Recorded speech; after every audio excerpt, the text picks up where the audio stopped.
Hi everyone, I'm Tally, this is Farrell, and we are bored of it. And welcome to our buyer's guide for Everdell. Have you ever been drawn in by Everdell's beautiful production and amazing art, but wondered if it was for you? Do you already have Everdell and you want more, but you may be a bit confused by all of the expansions and mini expansions that are available? Or maybe you've never even heard of Everdell before. Well, worry not, we hope to answer all of the above in our buyer's guide. We're going to tell you what Everdell is, how it plays, what you need to know, what content is available for it, and then finally, what we think about all that content. And if you haven't seen one of our buyer's guides before, what you need to know is that they are mainly factual up until the end where we give our opinions. We're just telling you all the information you know, who it might be for, what the expansions do, and so on. Second thing that's important is we timestamp these videos, so you can jump to the part that's most interesting to you. Say if you have the base game and you just want to know about a certain expansion, feel free. Last thing we're going to say before we get to it is if you have seen us before, if you find this helpful, if you find it informative, please consider subscribing because it really helps us grow our channel. And actually this video would not be possible without the publisher kindly sending us things that weren't available in our region to showcase here and explore and make this video. And this is actually true of the next two buyer's guides we have in the pipeline as well. And the reason we can kind of collaborate is because of our subscriber count, our views, and it just makes us more attractive to them if we want to work with publishers in the future. So please consider doing it because it would really help us make more videos like these. But now to the buyer's guide. Everdell is a tableau building worker placement game designed by James A. Wilson with art from Andrew Bosley. The base game will play 1 to 4 players, but you can go up to 6 with expansions. In Everdell, you're going to be creating your own anthropomorphic animal city, which is going to be full of colourful critters and constructions. Essentially, in brief, the kind of mechanical is going to be you spend your workers out to get resources. You're going to use those resources to play cards into your city, thus building it. And the twist is every one of these cards has a unique power or bonus that you're going to hopefully be able to use to spin this cycle out and out and out till you've built an entire city full of critters and constructions. Now, Everdell was first kickstarted in 2018, and then later that year, it was fulfilled to great acclaim. It's currently number 31 on the top 100 board games of all time, according to Board Game Geek. And this is no doubt due to its accessibility, excellent production, and sharp gameplay. Due to this, several expansions followed, with Pearlbrook being the first in 2019, followed by Spirecrest and Bellfaire 2020, and then Newleaf and Mistwood in 2022. On top of this, there are all kinds of optional extras you can get to bring out your game, or kind of mini expansions that add more cards and things like that. Everdell is remarkably easy to play because on your turn, you only have 3 available actions and you can only take 1. You can send a worker to a space and take the action of that space. You can play a card from your hand or the shared space, which is called the meadow, paying that card's cost in resources, or you can prepare for the season. Preparing for the season entails bringing all of your workers back and then gaining some new ones. The core gameplay of Everdell is to gather resources in order to play cards, in order to gather more resources or points, and repeat. You'll build out a tableau in front of you, which will be your city. And into your city, you'll place constructions, which are buildings, and critters, which are the inhabitants.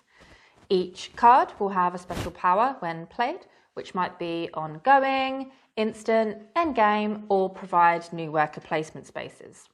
Constructions will also allow you to play the matching critter for free as a special bonus. The game is played over 4 rounds or seasons and will end when every player has taken the prepare for season action a 4th time. Interestingly, you don't have to wait for the other players to start a new season, so different players can be in different seasons. At the end of the game, you'll score up for the point values on the cards that you've played into your city, any point tokens in your supply, any cards that give you endgame scoring, and for any workers on the journey spaces on the main board. You'll also score for any basic or special events that you have claimed, with the basic events requiring you to have a certain number of a certain type of card in your city, and the special events usually requiring you to have 2 specific cards. What do you need to know? Well, Everdell has hand management, card play, tableau building, resource management, and worker placement. So if you like any of those, then you're golden. Although we will say the worker placement is kind of a very basic version of worker placement, so it's not going to cite anyone. But if you're not familiar with worker placement, then it's a good place to start. And Everdell is a very accessible game. But the worker placement does pair quite nicely with the card playing. You get a nice flow. And this is a game for people who like problem solving, because you're going to start with 2 workers and no resources. And your goal is to spin those 2 workers out to get some resources, spend those resources to play some cards into your city, use their powers to maybe get some more resources, get some more cards. And by the end of the game, you're going to have a thriving city. So if that sounds like fun, Everdell will be for you. Furthermore, if you like tableau building, Everdell is an excellent example of that, especially because every card has unique power and it's quite fun to learn them and combo them off of each other. Which leads to one thing is worth noting, that Everdell probably is more rewarding and more fulfilling if you play it a couple of times, because once you become familiar with the cards, once you learn how to synergize, how to combo things off of each other, it becomes a surprisingly deep game and you'll just have, I think, a much better time. What you should be aware of is that due to this being a card-driven game, there is a strong luck of the draw element. The special events require specific cards in order to be claimed, and your constructions let you play their matching critters for free.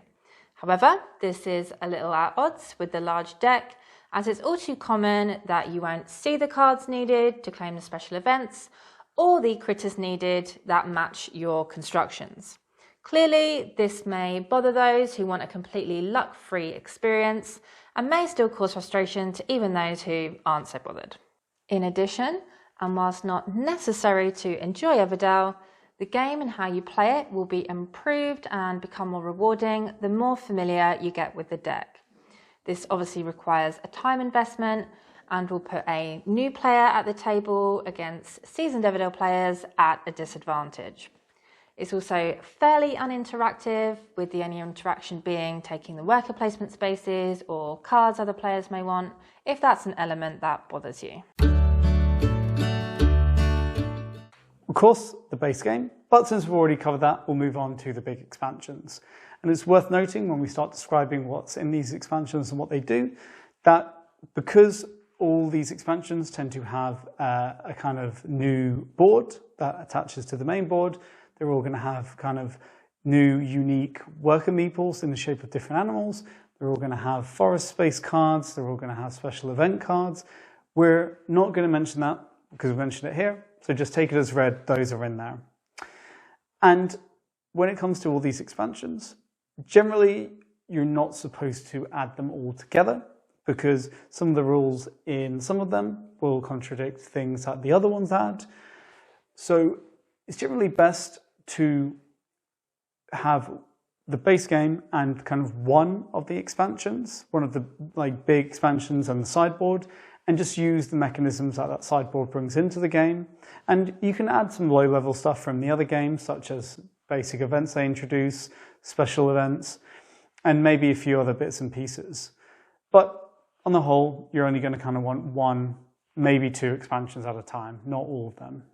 Pearlbrook is up first and adds some new cards into the main deck, a new type of resource, which is pearls, adornment cards, frog ambassadors, and wonders, which are the main gimmick of this expansion.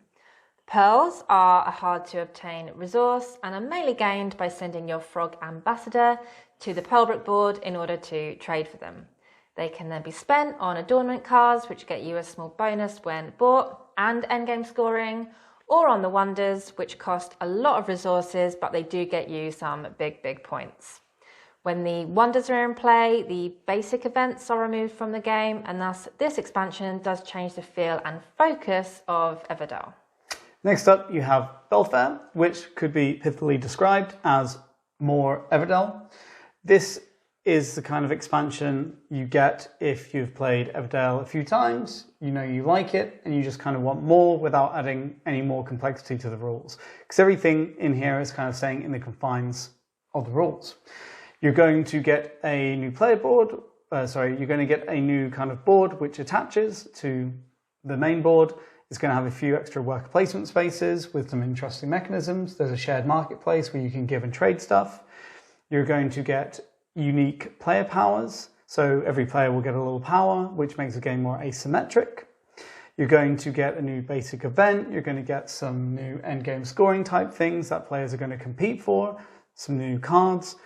And honestly, it's just a bit more of everything that came before. Yeah. Spirecrest is a bit more of a spicy expansion. It's going to come with new weather cards, discovery cards, expedition tokens, and new Explorer Rabbit meeples. The weather cards are going to add a twist to your game because you'll have one for each season, and they're going to make the game more difficult. Perhaps you can't go to forest spaces this season, or maybe every constructor you build is going to cost one extra resource. But to balance out this difficulty, you're going to get discoveries and you're going to get expedition tokens. So every time you prepare for season, you're going to move your Explorer Rabbit along a special board, Spirecrest board, and you get to pick one of these each. The Explorer expedition tokens, they are basically just endgame scoring. They ask you for a certain amount of resources and will give you a certain amount of points. The only twist is that you have to fulfill them in the order you collect them. So you'll have 3, and if you can only fulfill the first and the third, then you're out of luck because you need to fulfill them in order to be able to score them. Discovery cards, you'll get to draw 3 and pick 1. And these are quite powerful bonuses. Maybe you'll get a big critter, which is essentially a giant meeple that replaces one of your workers but has a special bonus when you use them. You might get a way to score endgame points, or you might just get a new worker placement space specifically for you in your city. This is an expansion for people who have maybe played Everdell a few times. Maybe they're finding it a bit too easy to kind of fill out the city. Maybe they're getting a lot of points and they just want something to shake it up, to make it a little more challenging for them. Not a great expansion for people who have only played once or twice, because this does make it a lot harder unless you know what you're doing. The Newleaf expansion is essentially a smoothing out of the Everdell experience. The main point of this expansion is to expand the number of options available to the players. You'll get a sizable number of new critters and construction cards to add to the main deck, as well as new special events which are recommended to play with due to the increased size of the deck and the difficulty with finding the specific cards needed with the previous special events.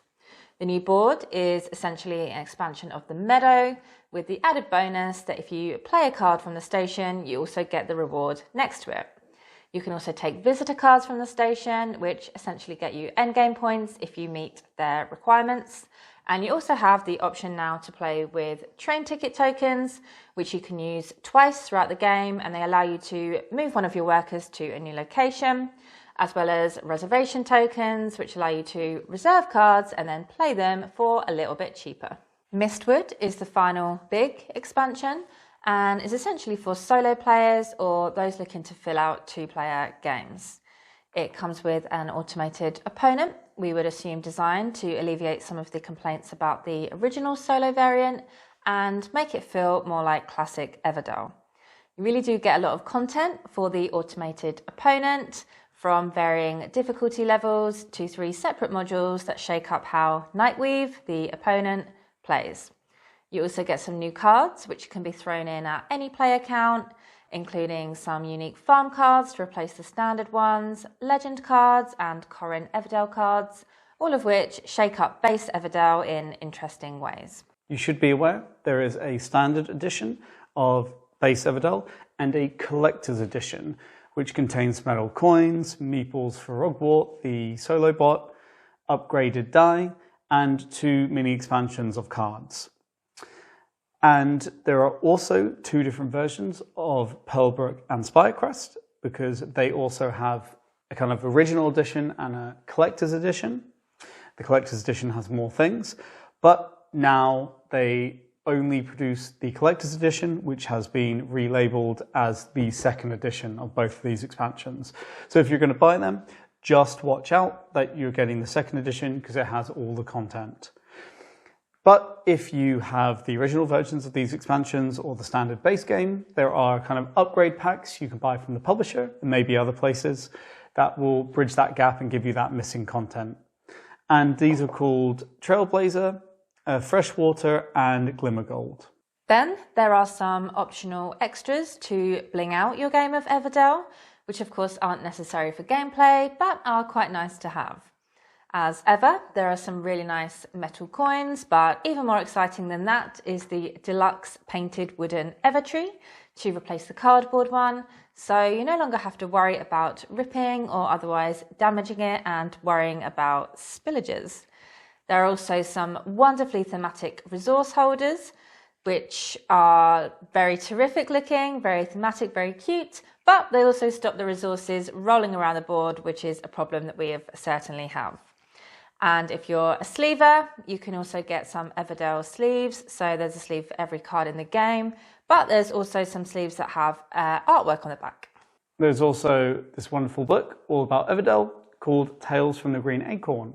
If you've played Everdell and you've seen in the rulebook that they have these kind of thematic little stories where they go into the world of Everdell, this is that, taken to the extreme. It covers the history of Everdell, how it was founded, and tells all kinds of stories, and explains a lot about the different cards and characters and constructions, and just really fleshes out the world and is very thematic. Think a little bit like Redwall. And there's also kind of some behind the scenes stuff, so how the game came about, how the artwork progressed from beginning to end. So if you're interested, it's definitely worth a look. On top of that, there's a lot of other Everdell related products, as I'll call them. You can also get Everdell jigsaws, you can get enamel pins, you can get Everdell art prints, and you can even get Everdell playing cards. Now, it's important to note that a lot of this stuff is primarily available from the publisher Starling Games' website, and I think as of this year they're only delivering to the US or maybe North America, I'm not sure on that, but as that's the case, it might be difficult to get if you're from outside this region. However, they are working with localization partners, so in the future hopefully these things will all be more accessible.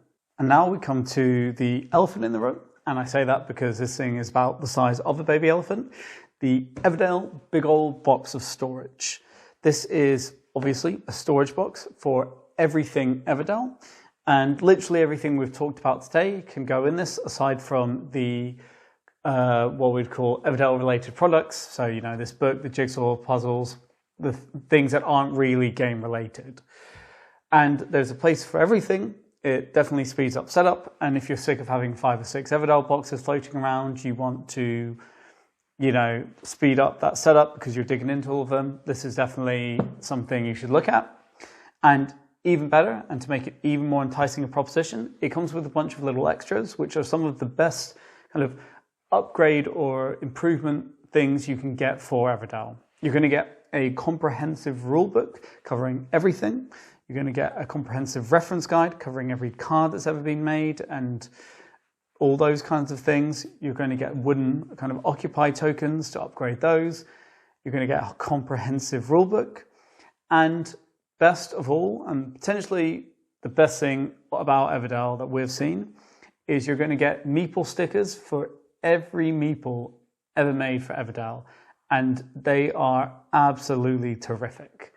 Now, if you don't want the big box of storage, but you like the sound of those extras I just said about, and there's a few others I didn't mention, that Mel coins, the usual stuff, you can actually get those. There's an upgrade pack called the Click Clack Upgrade Pack. So just look at that if you want, you know, the rule book, the score book, the stickers, and you can get it by buying that. Finally, and perhaps most simply, you could also just straight up get Everdell, the complete collection.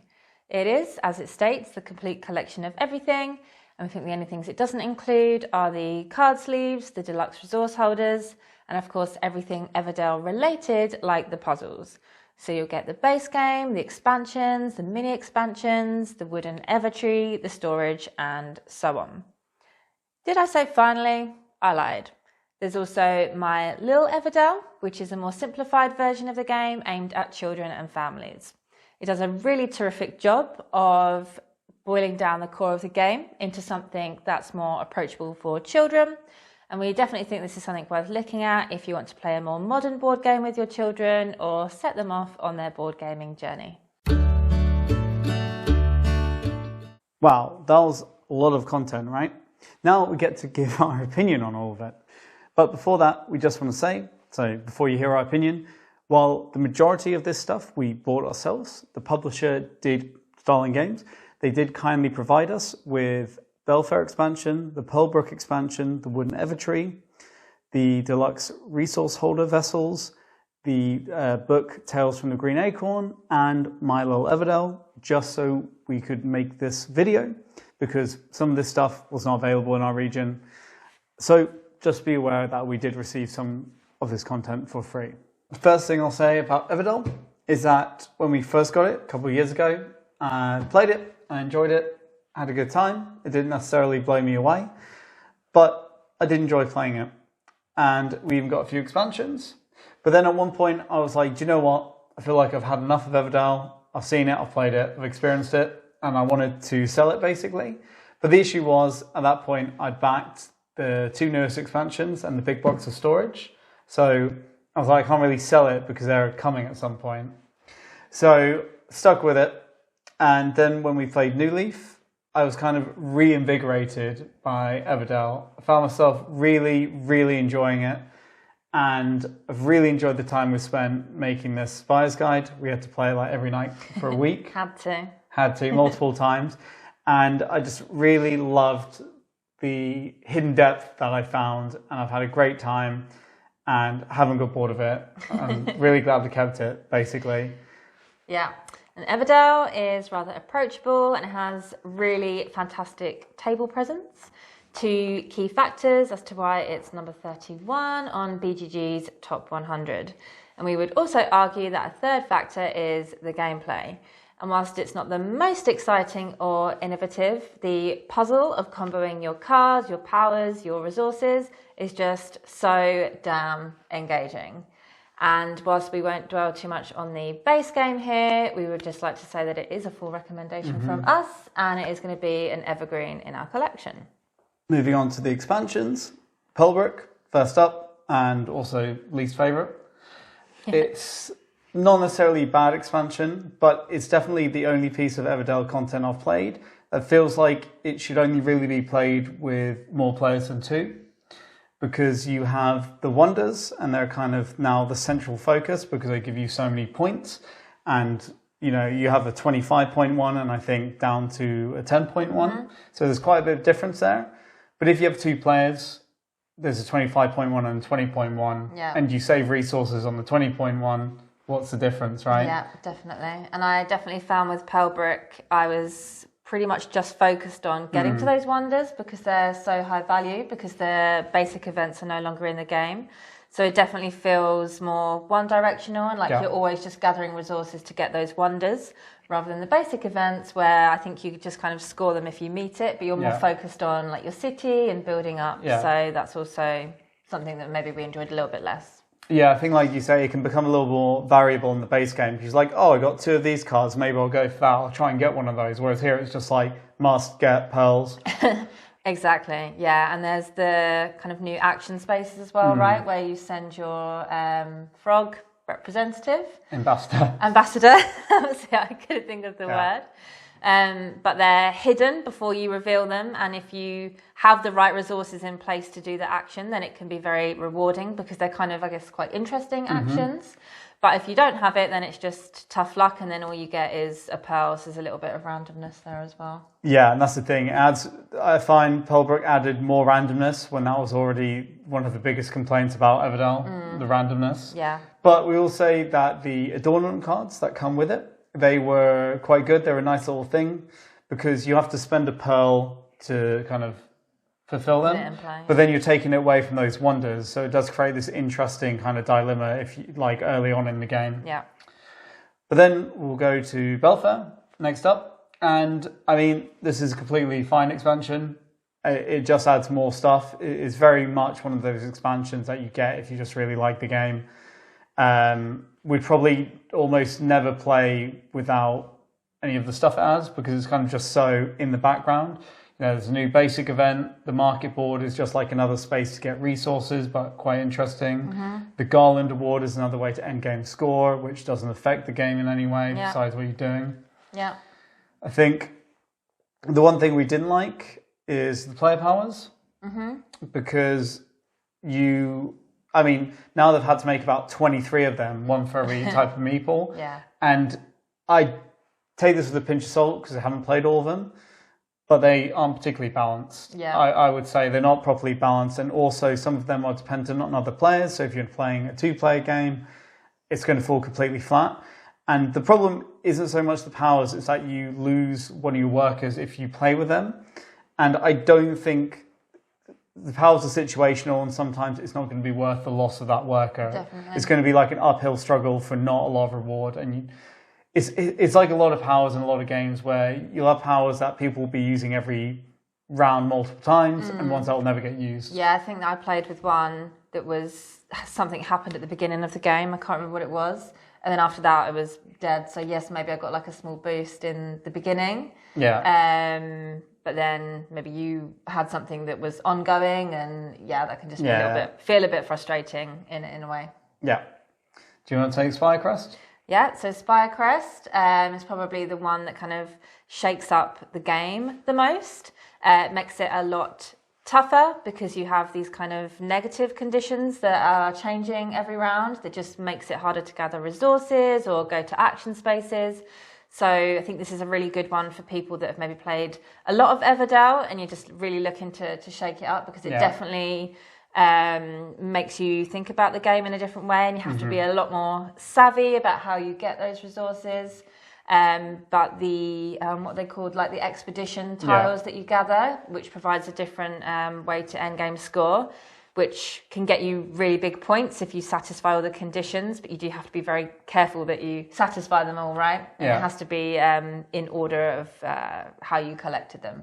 So quite tough to navigate, but can provide some big rewards. I really, really like Spirecrest, actually. I think it's very tough but interesting. Yeah, I think also it's probably it's the one I find that we tend to get the biggest scores on if we include, even though it's harder, which is quite interesting, just because I think those discoveries are so powerful. But it's nice, it changes the way you think about the game, which is always a fun thing. Then we'll go to Newleaf, which I think we both agree is far and away the best expansion. I absolutely love Newleaf. It basically is one of those expansions that smooths out rough edges in Everdell you did not know were there. It's all about improving the player experience. I mean, the first thing is that you have this huge new deck of cards to add to the main deck, which I think people were crying out for. And they're some of the best cards in the game, most interesting. I kind of love most cute art, the artwork. They are the cutest art in all of Everdell. It's an absolute thrill and a joy, isn't it, to pick up a card and see if you're going to get one of the new ones, like the pig. The first time we played, we were getting really mad at each other for taking the cutest ones, like the pig and the little male. Isn't he? Weasel. No, the stoat, stoat or a weasel. So those cards are great. The way they revolutionised the occupied system, where you can play critters for free if you have matching buildings, and kind of that you get 3 that are much more flexible.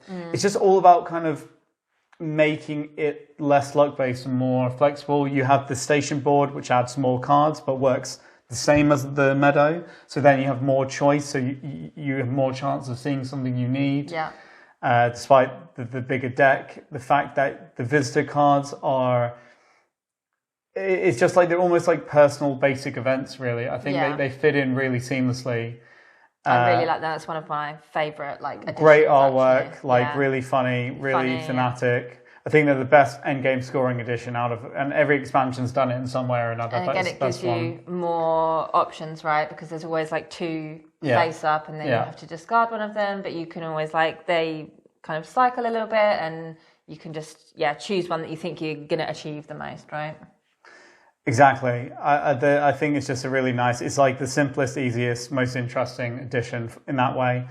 And I also just really enjoy the fact that you get your train ticket, Yeah, I really which like that. it allows you to move a worker to somewhere else, kind of once in the first half, once in the second half of the game. And I mean, that's just like kind of revolutionary because you get 2 extra worker placement turns basically, which can be a big difference, especially at a vital time. And then the reserve token, where sometimes, you know, you want a card, but you're like, oh, I can't play it. Bam, reserve it. Then, you know, it makes it easier for you to get cards you need, even if you can't like pay for it from the meta at the same time. It's just such a terrific expansion if you like Everdell. Yeah, I think the train ticket provides like really amazing decision space about like when to use it, when's the most optimal time, like you're going to wait for someone to move out of the space because you can't go there. Should you do it before preparing for season so you can get a little bit more out of the round? Or I just really love like making that decision in a way. I think the only thing I'll end on that it's not that we don't like, but because of the addition of all these cards, they recommend you take out the kind of original special events and you put in like these new ones. Which aren't kind of card focused. And to be fair, they're always a bit iffy because you needed specific cards and you might not see them even just the base game of Everdell. But they were also the kind of most thematic and interesting events. They kind of like had funny ways or different. And the events you put in are kind of just like, you can almost call them advanced basic events. They're less interesting in a way. It's just like more basic events. It's like, oh, have 5 cards with leaf symbols instead of 4. Yeah. And that's a bit like, it makes it a little less interesting. So that's the only bad thing. We'll move on to Mistwood, which is kind of, you could say, the solo expansion, although you can use it to fill out a 2-player game. And we're probably not the best people to give an opinion on this because we very rarely play any game solo. But we obviously tried out both kind of the 2-player add-on and solo to do this buyer's guide. And I have to say that if you're going to play Everdell solo, and you want to play Everdell the way it does play, because I think one of the complaints about the kind of solo bot that came with Everdell, like the base game and the expansions, it was that it doesn't necessarily feel completely like Everdell, because I think they take events you don't get, so then it changes the focus of the game, if you know what I mean. Yeah. Or what you're doing, and you're like playing tactically to stop them, whereas this allows you to play Everdell as it's meant to be. And it comes with a lot of content. There's all different modules, which you can't even play together with for Nightweave. And this, you could be playing this for years, I think, without seeing everything. I'm really impressed by the amount of stuff, how it plays. It's very easy to control. Yeah. It's very smooth, very painless. And you do also get a few like little bits extra that aren't kind of, you know, that solo focused that you can add into any game of Everdell, like new cards and stuff. But I don't think any of them are worth buying it on its own for that.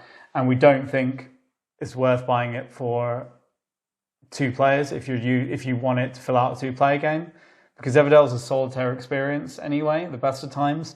And even though it's easy to run, the amount of faff you have to add means that it's just not, the faff isn't worth what you get out of it. Yeah, I guess it's with Everdell, at least we feel like it's not a problem playing at 2 players in the first place, so you're almost fixing a problem which isn't there in the first place. Yeah. Yeah. But if you're going to play solo, I think you'll really enjoy this. And it was not a bad experience playing it solo. So then we go on to all the extras. And you want to take, let's say, the wooden Evertree? The wooden Evertree is fantastic, I'd say.